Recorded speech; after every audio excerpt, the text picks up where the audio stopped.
Our next tech talk is going to be given by Bill Worek. Bill is in the Department of Mechanical Engineering and Executive Director of the Eagle Ford Center for Research, Education, and Outreach at Texas A&M. So today I'd like to just give you a brief overview of some of the challenges facing the ability to separate sensible and latent loads in buildings. In general, our buildings have always been cooled. However, now we're becoming more aware of the interior environment, not only controlling temperature, but also humidity, and also possibly the indoor air quality. So what are some of the challenges? This is a common slide people have many seen. There's many different diseases that grow, whether it's low humidity or high relative humidity, where 40 to 60% relative humidity is an optimal operating range. So therefore, decoupling sensible and latent loads is essential. However, what are some of the new developments? This has been looked at for at least 20, 30 years, but what's new out there? There's new materials, new system configurations, and also sensors that we can monitor the condition of a building or the interior space. So I'll talk a little bit more about that in a few minutes. So if you look at this, and we look at the standard psychometric chart, starting at point 1, we can either do mechanical dehumidification, which goes to the saturation line, and then takes water out of the air, and of course, the reheat process is usually not done. It's done by mixing to get to some comfort condition, the state 5. Another process is we can dehumidify the air, either with a solid material shown here or with a liquid material, and come down to a lower relative humidity and somehow cool that air, maybe with air from outside that has been evaporatively cooled.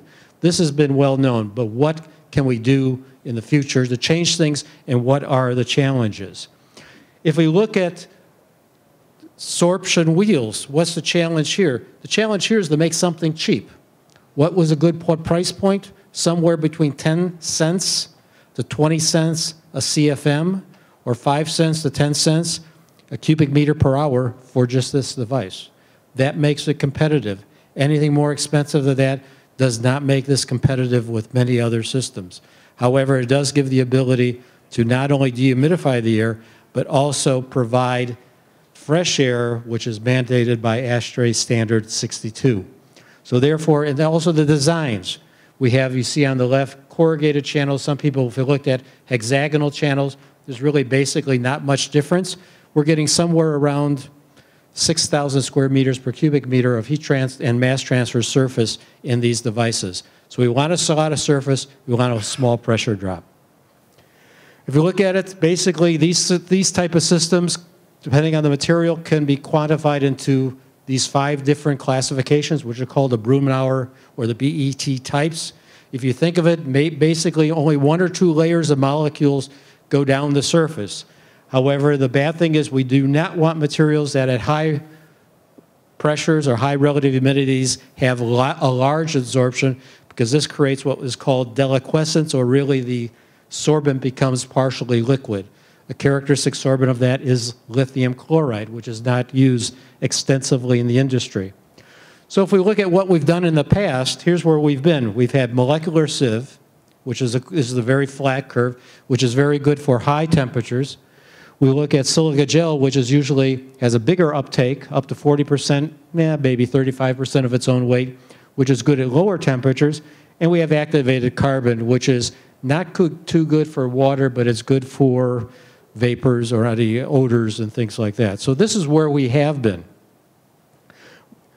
So when we think of these systems are dynamic. They are not static devices. So if you think of those wheels, they're rotating. So it depends how fast we can rotate them. So I'm trying to illustrate here a wheel that's rotating. If you think it's divided right in the middle, 180 to 183, 360, we can look at the air's humidity ratio, and this is a function of depth in the wheel. You can see at 36 degrees on the one on the left, it's very dry, 72, 108, it starts breaking through, 144, and then finally at 180, what goes in is what comes out. Not good. This is not being operated efficiently. If you take all those state points from 0 to 180 and then mix them as they come out. The diagram on the right is quite different. It comes in at 0, it doesn't do much, but then you see it comes down to 108, and nothing changes a lot all from after 72. It stays dry all the way out. So what's happening in these two cases? The one on the left is actually being cycled too fast, or I'll say rotating too fast. The one, excuse me, too slow. The one on the right is rotating too fast, or the cycles are too fast. So in these systems, there is optimization. This optimization depends on material, depth, velocity. All these things can be dynamically controlled by our new control systems, which are entering the market. So this is really a challenge that we'll have to do. Some of the new developments. If you think of what is the holy grail, what would be a new development in desk and systems? Materials that absorb more water by their own weight. Here it gives an example of some materials that go up to 80% of their own weight and do not deliquesce. Also, you'll see some of the materials have a very sharp, steep rise between maybe 20% and 60%. The reason for this is if you don't want to have a large temperature swing and changing the relative humidity or partial pressure ratio, you can effectively regenerate these materials with low temperature, waste heat, or even exhaust air. So this would actually require minimal energy use. So these are new materials. So you can see this discipline is not only systems, it's materials, it's controls, it's a lot of different things. Also, you look at system layout. Kodama has looked at what happens if you have 4 different sectors. Can you somehow optimize the performance? So actually, system configurations are being developed and analyzed and looked at. So you can have different quadrants for the regeneration, that's where you remove the water, and then the adsorption where you do your process and dehumidify the air that's going to be brought back into the conditioned space. If you look at that, it does depend on how fast, again, like I showed in the previous slide, how fast do we rotate the wheel? Okay, so that's another consideration. If we look at our indoor space, indoor air quality to date is only meant bringing in more outside air, more ventilation from outside. Ends up in many geographic regions throughout the world, the outdoor air is worse than the indoor air. So people are looking at active ways to measure and also control what's happening inside the indoor space. I'll give you an example of that. If we did some work looking at molecular sieve and its ability to absorb CO2. It's very good at absorbing CO2, but the thing you find out is you have to get rid of water first. Water is a much more polar molecule, and the material loves water. Once you get rid of the water, this can actually be a device that can control both water or humidity and CO2 in a space if you want to do it actively. Sensors. We talk about controlling rooms, controlling sensors. If I want to put a sensor into this room, given standard technologies, we're talking about $1,000 a room. Obviously, in a hotel or any office building or things like this, that's prohibitively expensive. People are working now on sensors that are completely wireless. Wireless for data, wireless for power, so therefore they'll have to use the active light, and also wireless from the standpoint of security. Some sensors are moving away from Wi-Fi to what they call Li-Fi, that actually transmits data through light-emitting diode systems. So in other words, this does not go out of the building, so you don't have a security issue.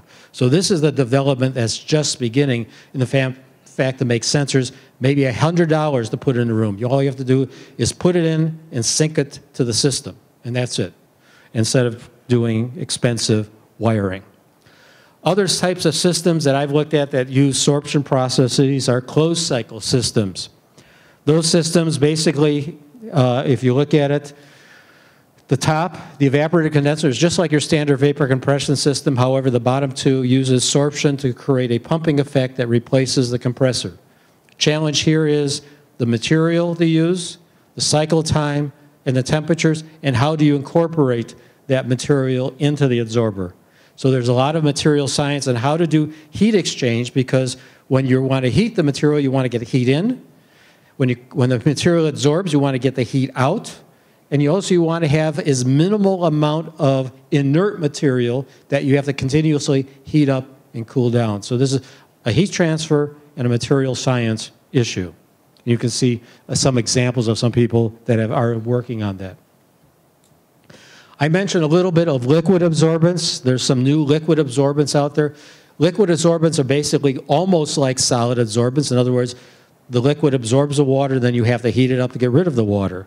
Well, if you look at conventional liquid systems, there's basically two popular ones on the market, lithium bromide water.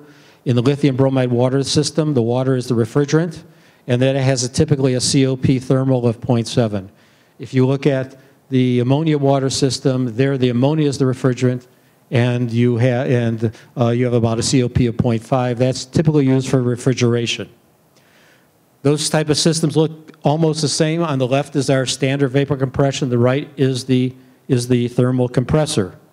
New systems that are being developed is the one you see there on the right that actually gets rid of the condenser, where the water removal is a separation process.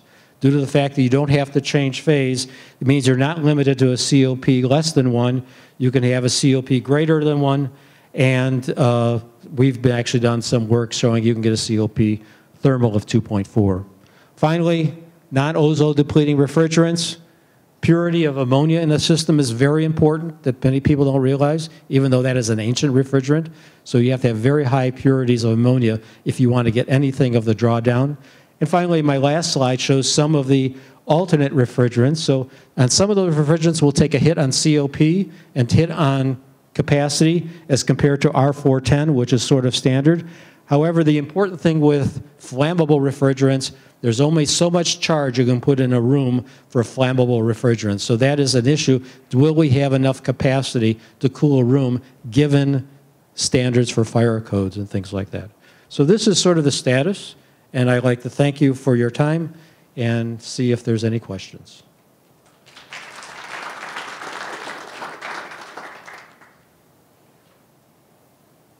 Bill, if we fly by wire, are we actually moving towards living by wire? Probably. I mean, with the Amazons, yeah. I mean, all these sorts of things? Yes, I think so. I think the challenges with these sensors being able to power themselves like this, they can't be operating all the time. So the ones they've been looking at are very quickly up. They come up in 30 milliseconds, take the measurement very accurately, then go back to sleep, because there's only so much power that you can get from light in the systems. But everything will be by wire.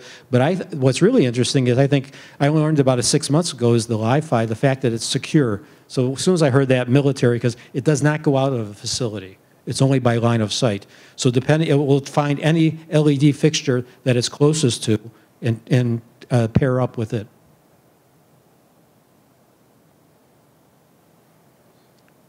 If not, I thank you for your attention and thank you for the invitation.